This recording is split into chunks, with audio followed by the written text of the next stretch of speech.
Welcome to the series of e-learning modules of measures of central tendency. In this module, we are going to cover the basic concepts of measures of central tendency, their uses, their classifications and objectives, various types of central tendencies, their advantages and disadvantages. Sir कुछ आ रहा है इसमें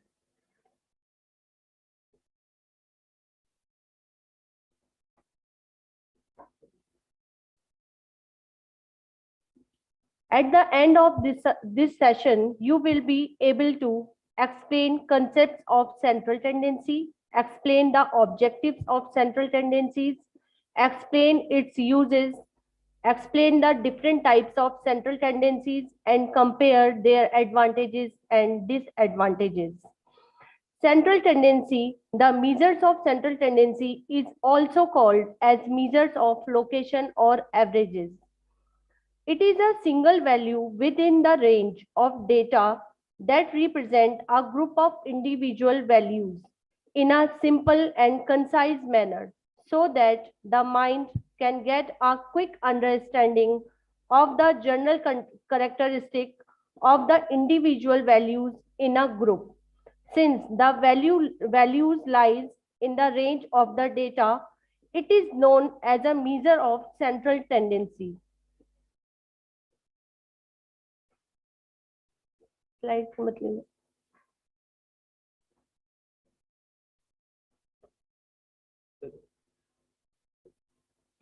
measures of central tendency. Thus, a measure of central tendency is a single value that tries to describe a set of data by identifying the central position within that set of data. Let us take some example. Here, a boy is thinking about his average marks, which he got in his term test. Here, the teacher is announcing in the class that the student scored an average of around 60 out of 100 in the test.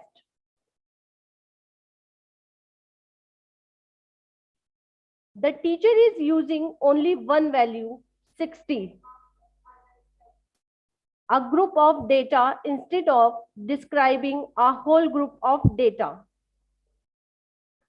Eminent statistician Professor Bowley has defined central tendency as a statistical constant which enables us to comprehend in a single effort of significance of the whole. According to Simpson and Kafka, a measure of central tendency is a typical value around the which other figures congregate.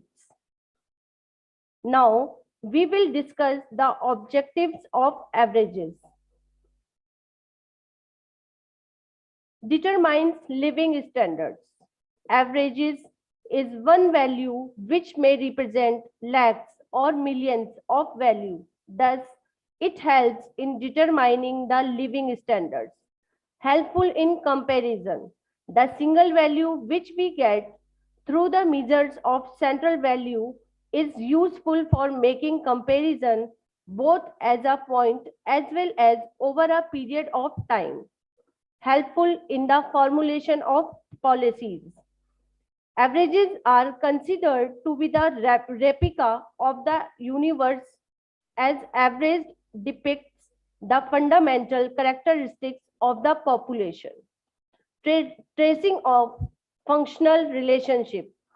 Averages are also useful tool in tracing the mathematical relationships between groups, classes, or variables.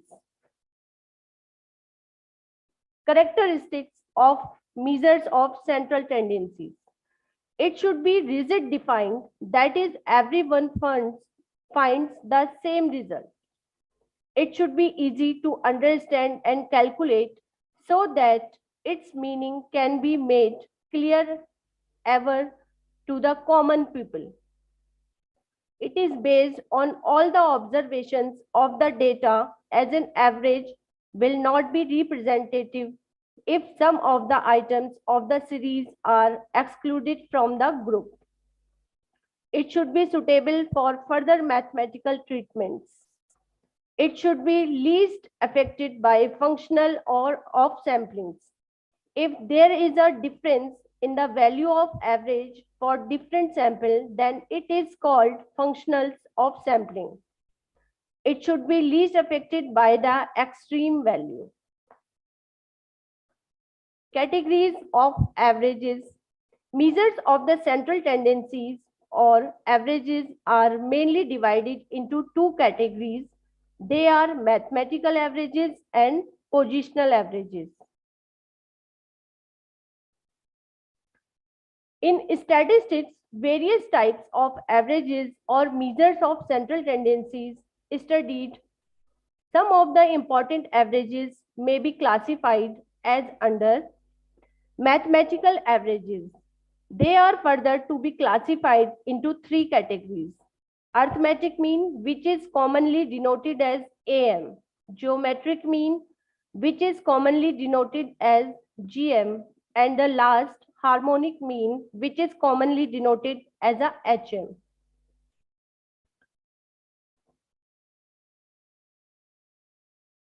Positional averages. Positional averages further to be classified into two parts, that is median and mode. Arithmetic mean. Arithmetic mean is the average value of all the data in the set. It is the most important and most commonly used measures of central tendency. The mean is what common people call the averages, whereas the statisticians call it is arithmetic mean. Let us take an example and calculate the daily expenditure of a family. The daily expenditure of the family over a week is shown in the table.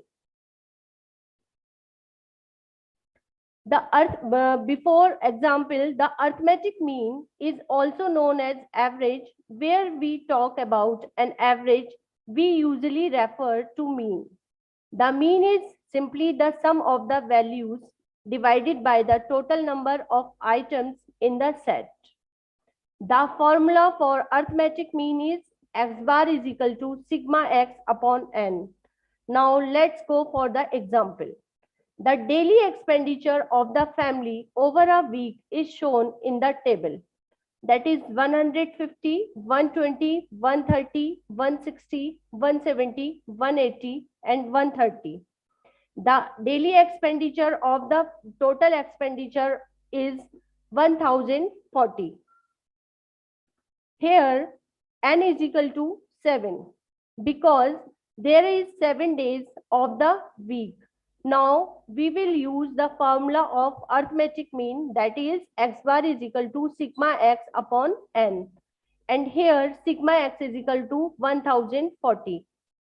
So the average daily expenditure is rupees 149. X bar is equal to, because sigma x upon n, 1040 divided by 7 is equal to 149. This is the simplest way of calculating the arithmetic mean. Arithmetic mean is the most commonly used average in a practice because of the following advantages. It is simple to understand and calculate. It is affected by the values of each and every item in the series. It is relatively stable as it does not fluctuate much when repeated samples are taken. It is useful for algebraic treatment and is better than geographical mean, harmonic mean, and median and mode. However, there are some disadvantages with arithmetic mean. Some of them are as follows. The values of arithmetic mean depends on each and every item of the series, that is either very small or very large. The arithmetic mean cannot be used for qualitative analysis, as qualitative attributes like beauty, honesty, etc. are not measurable in terms of numbers. The values of arithmetic mean would be effective only if the distribution of the variables is normal. The values of mean cannot be calculated without making an assumptions regarding the size of the class intervals of the open-end classes. Geometric mean. Geometric mean is defined at the nth root of the product of n observation of a distribution. The formula of geometric mean is equal to x1, x2 or till then xnth item by 1 by n.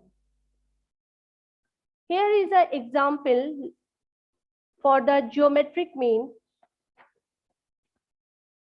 There are 6 numbers for calculating the geometric mean, that is 2, 3, 3, 5, 3, 2.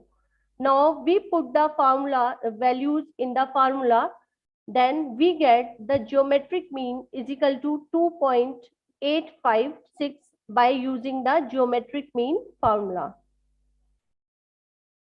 There are some advantages of geometric mean. Geometric mean is based on each and every observation in the data set. It is rigidly defined.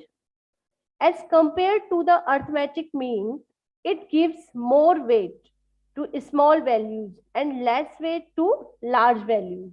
Sometimes it may be equal to the arithmetic mean. It is capable of algebraic manipulation. Disadvantages of geometric mean. As compared to arithmetic mean, it is more difficult to understand. Both computation of the geometric mean and its interpretation are difficult. It can be calculated if there are any negative items or zero values. These all are the disadvantages of geometric mean. Harmonic mean. Harmonic mean is the reciprocal of the arithmetic averages of the reciprocal of the values of its various items. The formula of harmonic mean is equal to reciprocals of sigma 1 by x by n, or we can say n upon sigma 1 by x. Here is also again the same data for the harmonic mean, that is 2, 3, 3, 5, 3, 2. Then we put the formula of harmonic mean and we get the harmonic mean is 2.73. Advantages of harmonic mean. All observations in a series are taken into consideration. It is amenable to algebraic treatment. It is most appropriate when greater weightage need to be given to the small observations and less weightage to the large ones.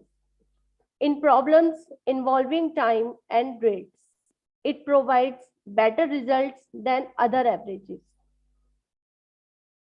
Disadvantages of harmonic mean. It is not easy to understand. Computation is rather difficult. It cannot be computed if there is both positive and negative values or when the items is zero, as it gives the largest weight to the smallest items.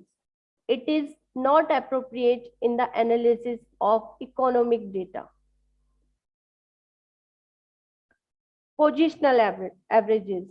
Let us now look at another concept, positional averages. Positional averages determine the position or places of the central value or variables in the series. Positional averages can be broadly classified into two categories, median and mode.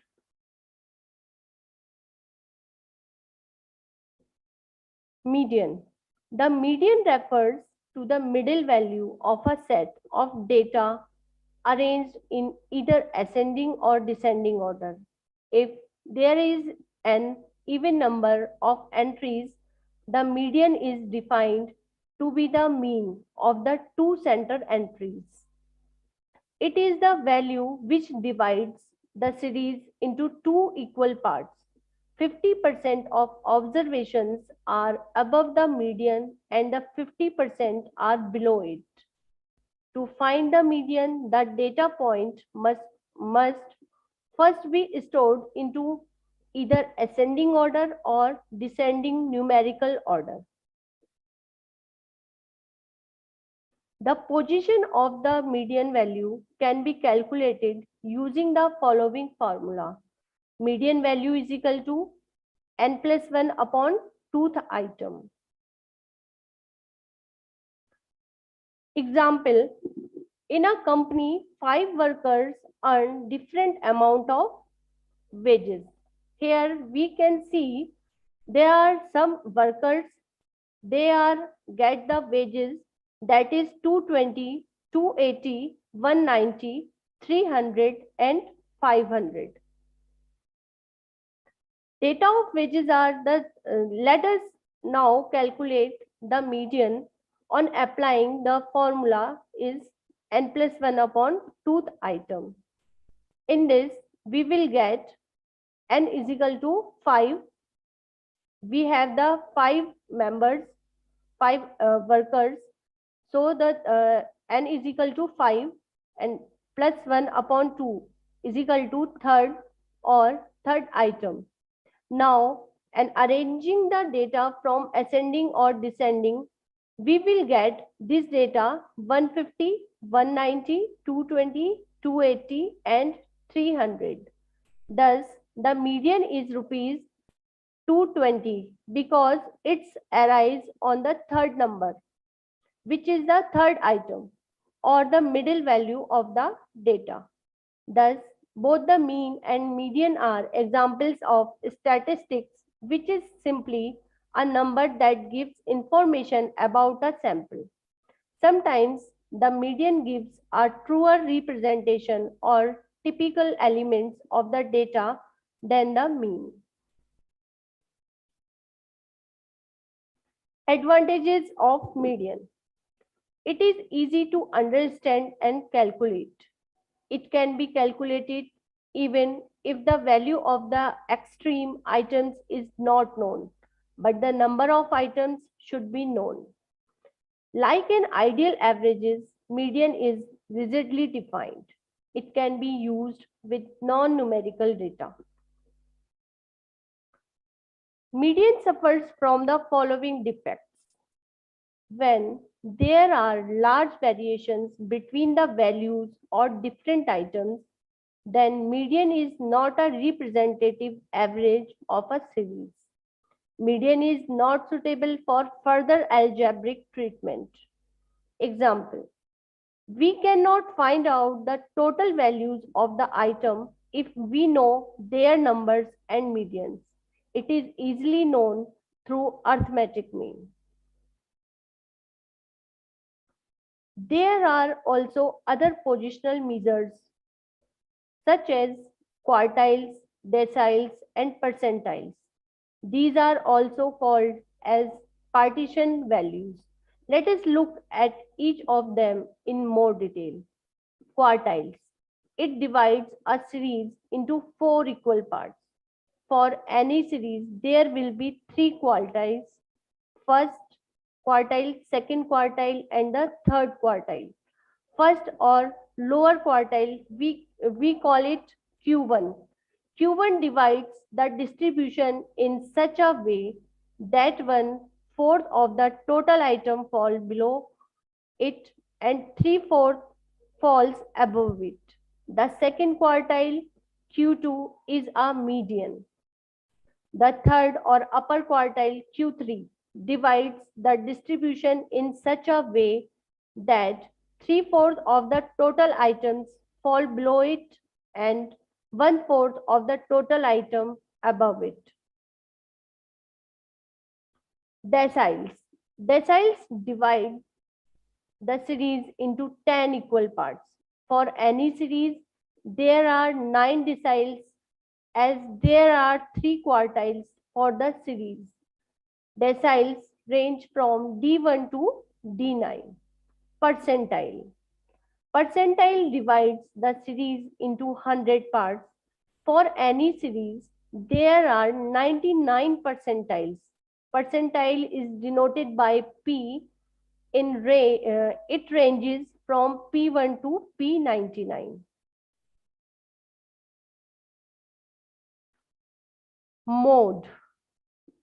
The mode is simply the value of the relevant variable that occurs most often in the sample, that is, has the highest frequency. Note that if you have done a frequency histogram, you can often identify the mode simply by finding the value with the highest bar. However, that will not work when grouping was performed prior to plotting the histogram, although you can still use the histogram to identify the model group, just not the model value. The mode. Here you can see the mode is the score that occurs most frequency in a set of data. You can understand better by this graph. There is a highest frequency, that is the mode of this scores.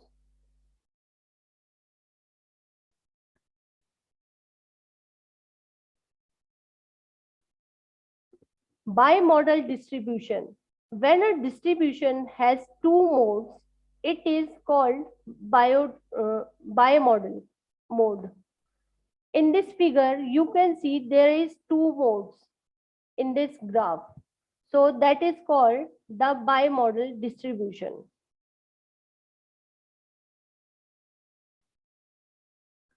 Multi-modal distribution. If a distribution has more than two modes, it is called multimodal distribution. In this graph, you can see there is uh, mode more than two times.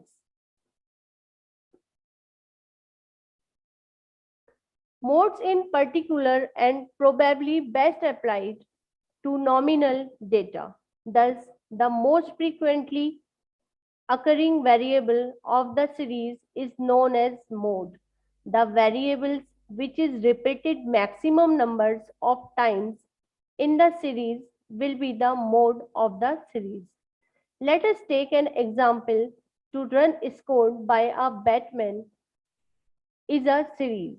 The number of runs scored in a series of cricket games is listed below. Let us see which score occurred most often. Here is an example of runs scored by a batsman is a series. The number of runs scored in a series of cricket game is listed below. Let us see which score occurred most often. Here is the score 12, 14, 23, 20, 14, 10 and 19. First step for getting the mode, we arrange the scores from least to greatest. We will get scores 10, 12, 14, 14, 19, 20, 23. Here, the score which occurs most often is 14. Thus, the mode is the 14 because 14 is here in this score series two times. So it is the more frequency of the 14 number. So the mode is the 14. Advantages of mode. It is easy to calculate and understand. That means it can be determined without much mathematical calculations. It is not affected by the values of the extreme items and it is preferred over mean. It can be used with non-numerical data. It can also be determined graphically. Disadvantages of mode. The mode cannot be determined always. Second, it is not capable to algebraic treatment as we can do in case of mean. Mode is also not rigidly defined. Mode value is not based on each and every item of the series. Thank you.